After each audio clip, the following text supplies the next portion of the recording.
두 사람이 만나서 가정을 이루고 그 가정 가운데서 사랑하는 자녀들이 태어나서 자라고, 그리고 그 자녀들이 함께 하나님께 예배를 드리고, 예배를 드릴 때 어른들 목소리보다 자녀들의 목소리가 더 크게 들리면서 찬송을 부르고, 이것은 감사한 일이요, 이것은 행복한 일입니다. 이것은 참 보람된 일입니다. 우리가 살아가는 이 삶에는 항상 세 가지가 있다고 하셨습니다.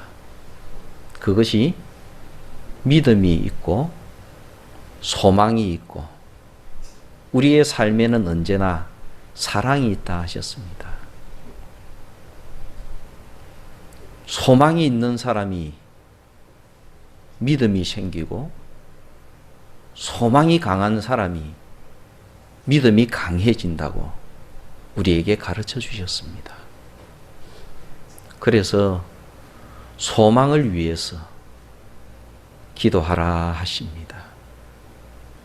우리 마음속에 소망이 크면 클수록 우리들은 굳건한 믿음, 흔들리지 않는 믿음을 가지게 될 것입니다. 그러나 이 모든 것 가운데서 항상 가장 중요하고 기본이 되는 것은 사랑이라 하셨습니다. 그 사랑 가운데서 소망을 이야기하고, 사랑 가운데서 믿음을 이야기해야지 인생이 바르게 걸어간다 하셨습니다. 오늘은 하나님께서 우리에게 위로를 말씀하십니다. 고린도후서 1장을 열자마자 나오는 가장 중심되는, 많이 반복되는 단어가 위로라는 단어입니다.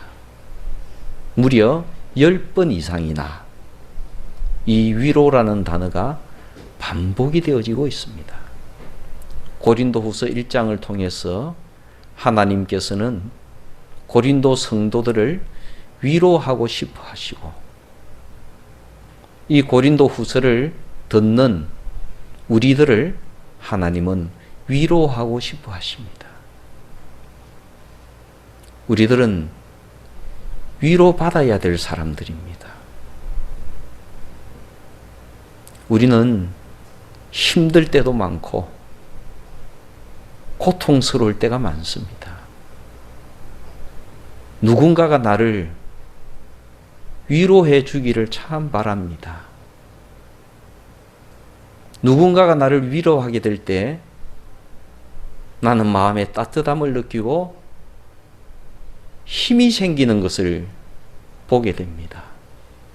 누군가가 나를 위로하게 될 때 내 마음속에 소망이 생기는 것을 경험합니다. 아, 일어설 수 있겠구나 하는 것을 경험합니다. 위로는 사랑에서 나오는 겁니다. 사랑하는 마음에서 위로가 나오는 겁니다. 내가 그 사람을 사랑할 때 그 사람을 위로하고 싶은 마음이 생깁니다. 내가 그 사람을 사랑할 때 그 사람이 위로를 얻고 용기를 가지고 인생을 아름답게 살아갔으면 좋겠다 하는 그런 소망이 생기는 겁니다. 사랑할 때 위로가 나오는 것이죠. 우리들은 오늘날까지 위로받으면서 살아왔습니다. 하나님께서 자연을 통해서 우리를 위로하시고, 예수님의 십자가 사랑으로 우리를 위로하시고, 하나님의 말씀으로 위로하시고, 예배 중에 위로하시고, 성도의 교제를 통해서 우리를 위로하시고, 배우자를 통해서 위로하시고, 부모님을 통해서 위로하시고, 사랑하는 자녀를 통해서 우리를 위로하시면서 우리를 인도하셨습니다. 우리는 그 위로 속에서 따뜻한 마음을 가지고 이렇게 살아갑니다. 저도 많은 위로 속에서 살았습니다. 어릴 때부터 어머니의 넉넉한 품과 위로 속에서 저는 자랐습니다. 바깥에 나갔다가 집으로 돌아오게 되면 어머니는 저를 안아주시면서 그렇게 위로하셨습니다. 그리고 음식을 주시면서 많이 먹으라고 하셨습니다. 많이 먹고 힘내서 열심히 살아라. 그렇게 따독따독 해 주셨습니다. 많이 먹고 열심을 내서 주의 일 열심히 해라. 그러면서 위로를 해 주셨습니다. 그 따뜻한 음식 속에서 많은 위로를 받았습니다. 장모님은 저를 참 많이 위로하셨습니다. 제가 사위임에도 불구하고 저를 보고 항상 우리 목사님 그렇게 하셨습니다. 저는 별 사람이 아닌데 저를 참 자랑스러워 하셨습니다. 나는 괜히 처가에 가면 좀 훌륭한 사람이 된 것 같은 그런 기분이 들었습니다. 나를 아주 훌륭한 사람처럼 그렇게 대해 주시니까 그게 참 위로가 되었습니다. 그 위로 속에서 살았습니다. 성장하면서 저는 선생님들을 통해서 많은 위로를 받았습니다. 선생님들께서 저를 많이 격려를 해 주셨습니다. 별 사람이 아닌데도 잘할 수 있다고 말씀하셨고 칭찬을 많이 해 주셨습니다. 그 위로 속에서 살았습니다. 뒤를 돌아보니까 저를 가르치셨던 그 시절의 선생님들은 우리들에게 대해서 참 많은 따뜻한 마음을 가지고 계셨는가 봅니다. 지나고 보니까 그 시절에는 성적을 매길 때 우수미양가로 성적을 매겼습니다. 그때는 뭐 미나 양이나 가를 받으면 대단히 부끄러워했지만 나이가 들고 보니까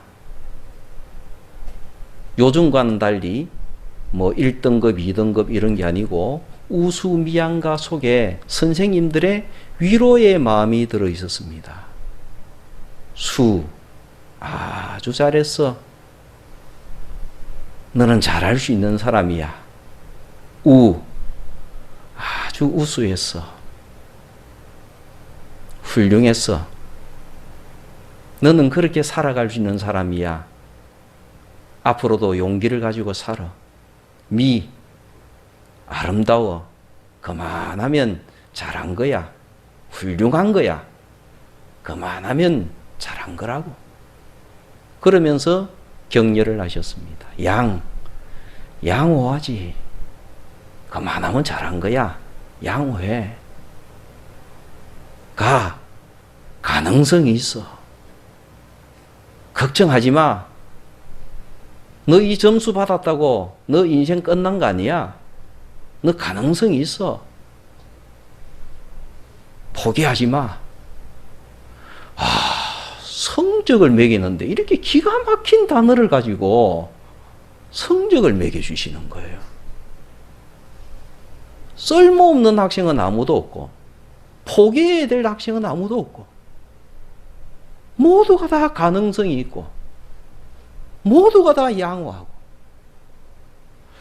나이가 들어서 보니까 그게 내가 성장할 때 그때 학교에 선생님들의 마음이셨구나. 그리 생각을 하니까 참 위로가 됩니다. 바울은 주님을 믿고 난 뒤에 많은 위로를 받으면서 살았습니다. 바울은 참 똑똑한 분이고, 바울은 믿음이 굉장히 강한 분입니다. 바울은 소망의 사람이었기 때문에 바울은 믿음이 누구보다도 강한 사람이었습니다. 그런데 믿음이 강한 사람은 다른 사람을 좀 받아들이기가 많이 힘듭니다.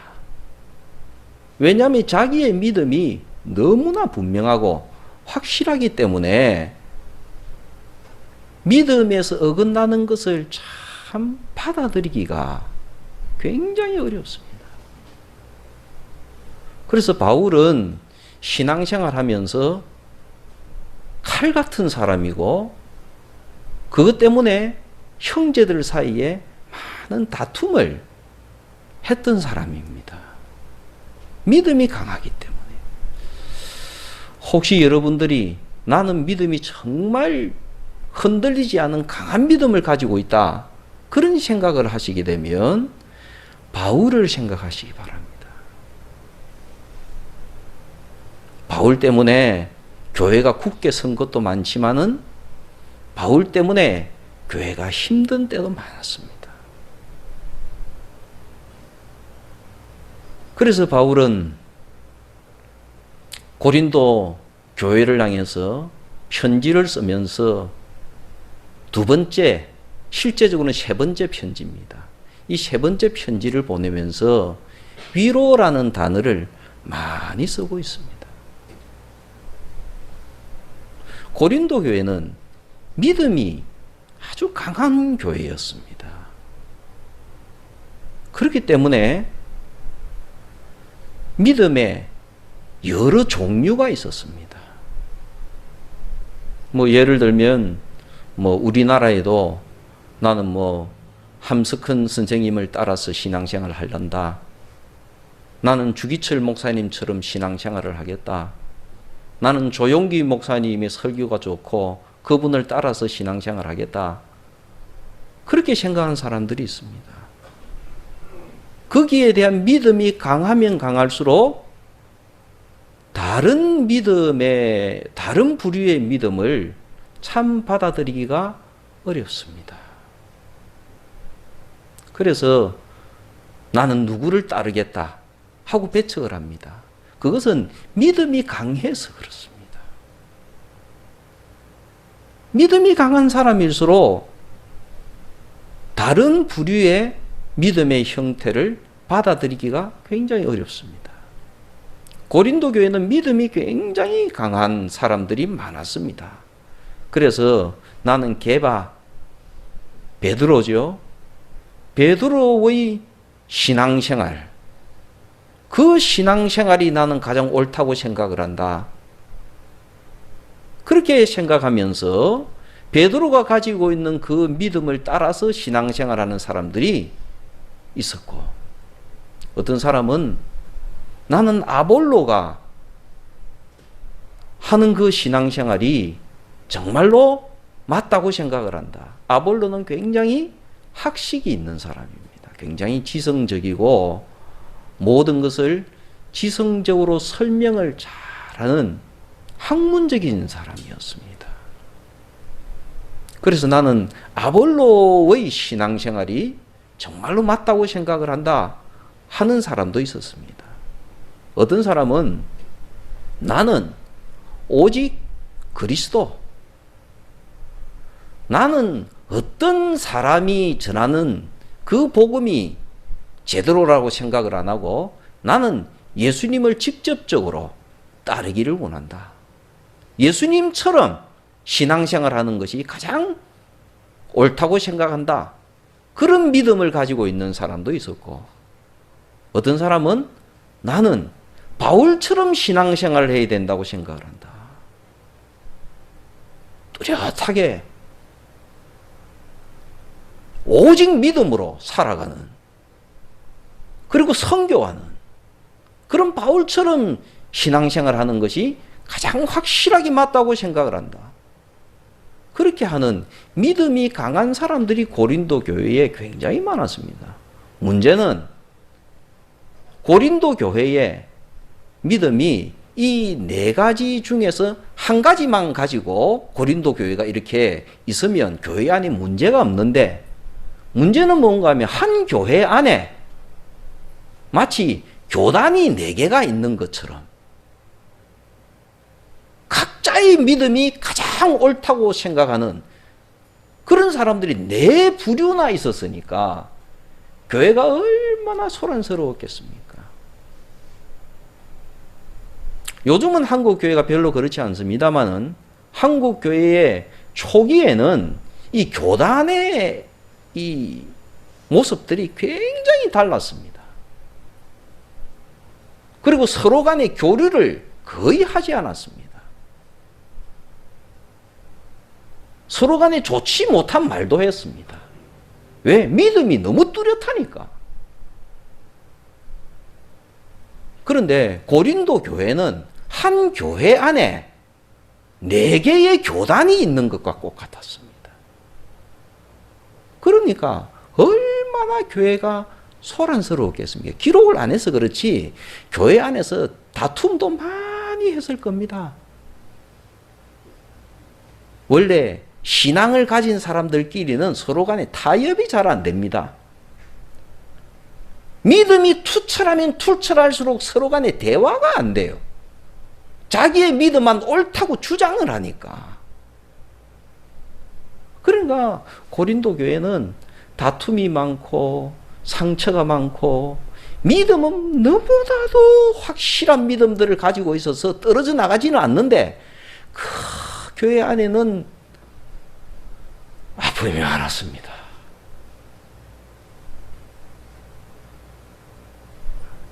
그래서 바울이 그걸 보고는 너무 화가 나서 신앙생활 그렇게 하지 말으라고 하면서 고린도전서도 쓰고, 고린도전서를 써서 보내고 난 뒤에도 교회 문제가 해결이 안 되니까 어디 그렇게 신앙생활 하느냐고 야단을 치면서 아주 엄한 편지, 책망을 많이 하는 그런 야단을 치는 편지를 고린도전서와 후서 사이에 써서 보냈습니다.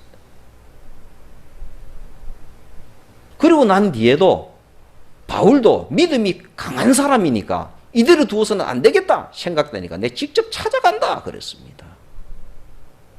그리고 직접 찾아가다가 문득 바울이 생각이 들었습니다.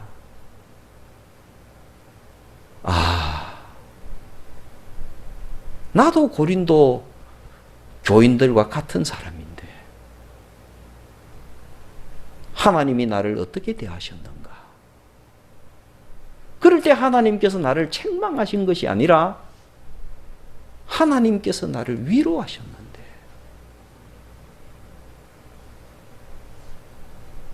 나도 고린도 교인들을 향해서 더 이상 책망하는 사람이 되는 것이 아니라 위로하는 사람이 되어야 되겠구나. 이것이 바울이 깨달아진 겁니다. 가다가, 야단치러 가다가. 그래서 도중에 멈췄습니다. 유럽 근방 어디에서. 고린도가 지금 그리스에 있으니까 유럽이잖아요. 아시아에서 유럽으로 일단 배를 타고 건너갔습니다. 그리고 고린도로 내려가려고 하다가 멈춘 거예요. 하나님은 나에게 그렇게 하지 아니하셨는데.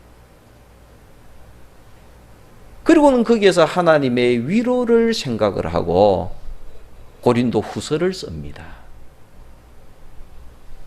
그리고 후서 1장에서 위로라는 단어, 하나님은 자비의 하나님이시요 하나님은 위로의 하나님이시다. 이것을 얘기하면서 신앙생활에 위로를 말하기를 시작합니다.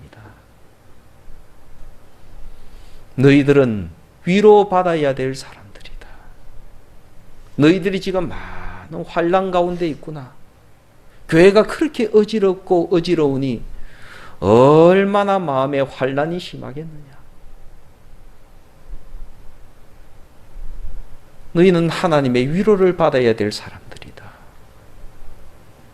그리고 너희들이 이 환난 가운데서 위로를 받고 나면 너희들도 남을 위로하는 사람이 되게 될 것이다. 바울은 그렇게 말을 합니다. 그래서 거기에 멈추고 고린도 후서를 쓰는 거예요. 바울에게는 경험이 있습니다. 바울은 믿음이 강한 사람이기 때문에 유달리 다툼이 많았던 사람입니다. 그 중에서 가장 대표적인 다툼이 바나바와 다투는 것이었습니다. 바나바 하게 되면 교회 중에서 가장 처음 교회가 예루살렘 교회잖아요. 그 예루살렘 교회의 가장 은혜스러운 분, 가장 마음이 너그럽고 가장 따뜻한 사랑의 사도가 바나바입니다. 다른 사람들이 이렇게 먹을 게 없어서 고생하는 걸 보고는 바나바가 구브로, 지금 사이프러스죠. 키프로스. 사이프러스 섬에 있는, 거기가 자기 고향이니까 거기에 있는 농토를 팔아서 배고픈 사람들을 위해서 내어주기도 하고, 참 따뜻한 사람이 바나바입니다. 다른 사람들이 바울이 주님의 제자가 되겠다 했을 때 사람들이 바울을 믿지 못하고 저 그리스도를 믿는 사람을 핍박하고 감옥에 잡아넣던 저 사람을 우리가 어떻게 받아들일 수 있느냐? 나는 못한다. 이렇게 말들을 할 때 바나바가 그러면 안 됩니다 하고 자기가 앞장서서 바울을 예루살렘 교회에 받아들이고 소개하고, 바울에게로 말할 것 같은 바나바는 은인입니다. 정말 바나바 같은 분이 없어요, 바울에게는. 그런데 바울이 이 바나바와 싸우는 겁니다. 믿음이란 그런 것입니다.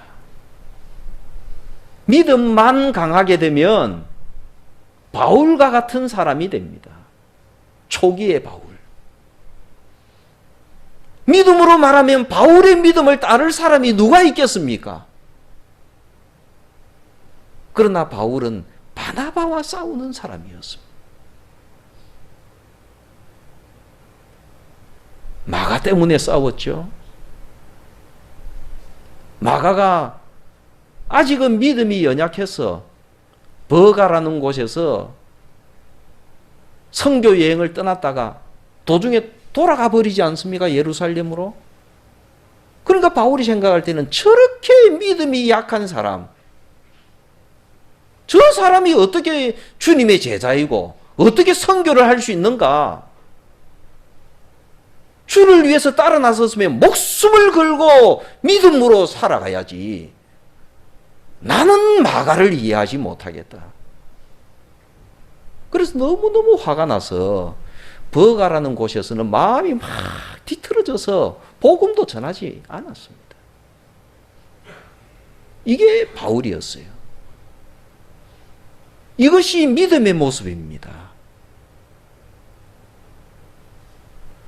그리고는 1차 전도 여행이 끝났을 때 다시 안디옥 교회에서 바울과 바나바와 마가를 선교사로 파송하려고 할 때 바울이 반대를 했습니다. 바나바는 마가를 데리고 갑시다. 이렇게 말을 하고 바울은 절대 안 됩니다. 저렇게 믿음이 없는 사람을 어떻게 하나님의 위대한 선교 사업에 동참시킨단 말입니까? 나는 저렇게 믿음 없는 사람하고는 같이 신앙생활 못하겠습니다. 같이 선교 못하겠습니다. 그가 하나님을 믿는다 할지라도 나는 저 사람과 같이 저렇게 믿음 없는 어린 믿음이 약한 사람과 같은 선교팀에서 신앙생활 못하겠습니다.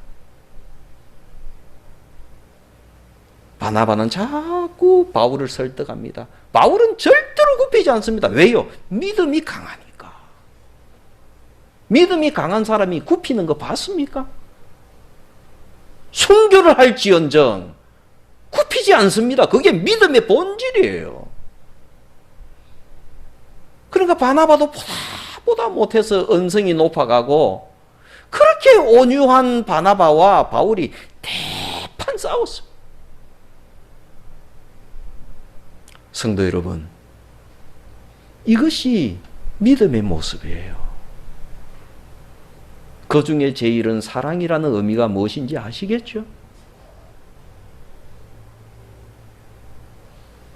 믿음이 없어서 두 사람이 싸운 게 아닙니다. 믿음이 강하기 때문에 싸운 거예요. 다 주를 위해서. 맞는 말이지요. 믿음이 약한 사람이 어떻게 선교를 하겠습니까? 맞는 말이죠. 그러나 그 결과는 다툼이었습니다. 꼭 고린도 교회의 모습하고 꼭 닮았습니다. 바울의 모습은. 그래서 결국은 갈라져서 바나바는 마지막까지 마가를 데리고 구브로 사이프러스 섬으로 선교를 가고 바나바는 그 사이프러스 섬에서 평생 목회를 하다가 순교를 합니다. 바울은 믿음이 투철한 청년 실라를 데리고 선교 여행을 떠나고요. 그런데 이 사건들이 세월이 지나가면서 바울에게는 큰 아픔으로 남았습니다. 성도와 성도가, 그것도 바울이 바나바와 크게 다투고 난 뒤에 마음이 편하겠습니까? 얼마나 그것이 아픔으로 남아있겠습니까? 왜 내가 그릇이 이거밖에 안 되는가? 그런 자책감도 들고 바울이 얼마나 마음이 아팠겠습니까? 그럴 때 바울을 어루만져 주시고 위로하신 분이 하나님이셨습니다. 하나님은 바울을 이해하셨습니다.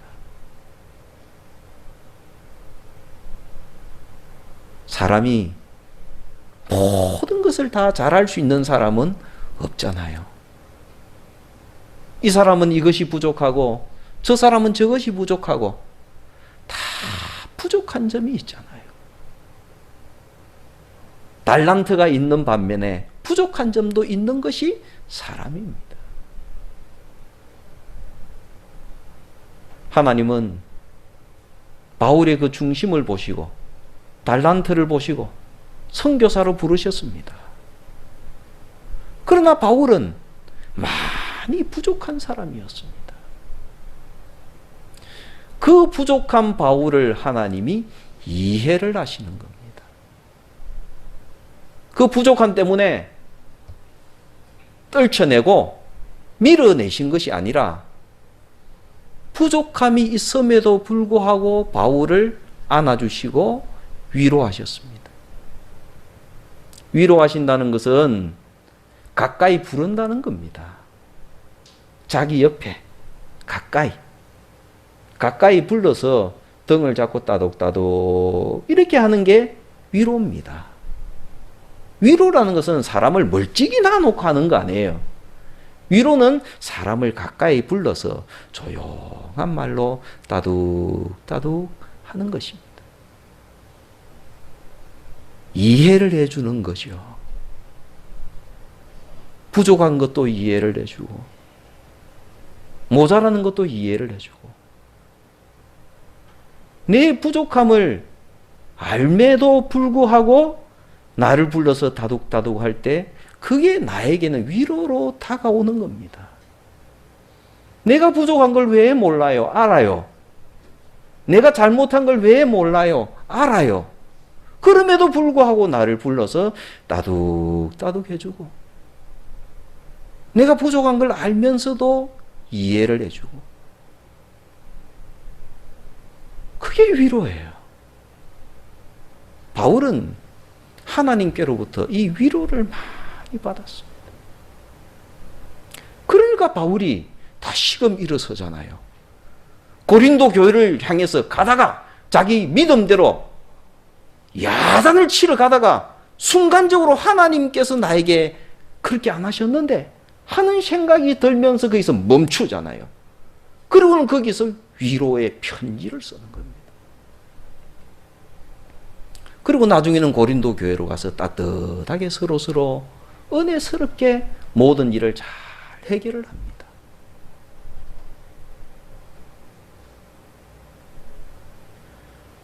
교회 안에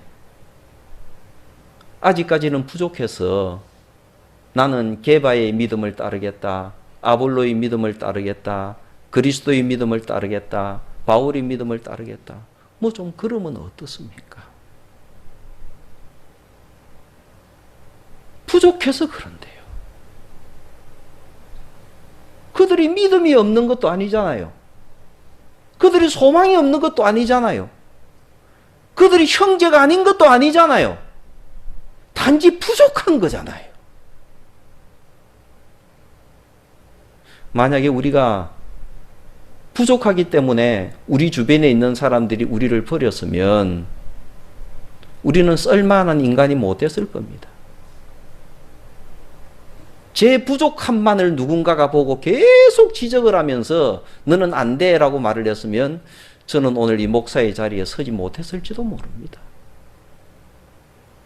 나는 부족함이 많은데도 주변에 있는 여러 사람들은 마치 내가 괜찮은 사람인 양 그렇게 얘기를 해주고 그렇게 만들어 주었습니다. 내가 신앙생활 하면서 느낀 것은 예배당에 오니까 내가 아주 괜찮은 사람이 되었어요. 예배당에서 하나님께서 말씀을 통해서 나를 얼마나 괜찮은 사람으로 인정하고 말씀을 하시는지 하나님의 아들이라 그러시고요. 너는 내 백성이라 그러시고요. 너는 내 양이라 그러시고 예수님 안에 있으니까 나는 내가 굉장히 괜찮은 사람이더라고요. 거기서 위로를 받고 거기서 용기를 얻어서 오늘까지 인생을 살아오지 않습니까? 그리고 집으로 돌아가니까 식구들이 내가 마치 괜찮은 사람인 양 나를 아주 괜찮은 사람으로 만들어줘요. 특히 결혼을 하고 나니까 배우자가 나를 아주 괜찮은 사람으로 봐요. 이거 되게 기분 좋더라고요, 그거. 자녀들이 자라면서 나를 아주 괜찮은 사람으로 봐줘요. 이게 아주, 그러니까 내가 마치 괜찮은 사람이 된 것 같아요. 목회를 하다 보니까 내가 가르치는 성도들이 내가 괜찮은 사람으로 그냥 인정을 하고 그렇게 말을 해요.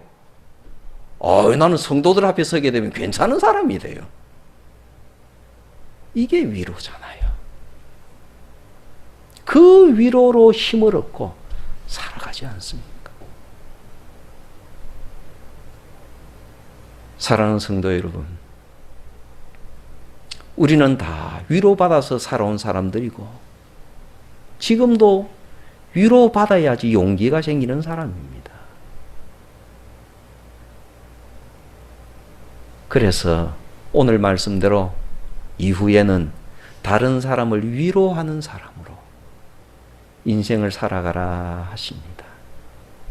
하나님께 받은 그 위로로 다른 사람을 위로하면서 우리 남은 생애를 멋있게 살아봅시다. 대단히 위대한 사람은 못 될지라도 따뜻한 사람이 됩시다. 은총이 함께 하시기를 바랍니다.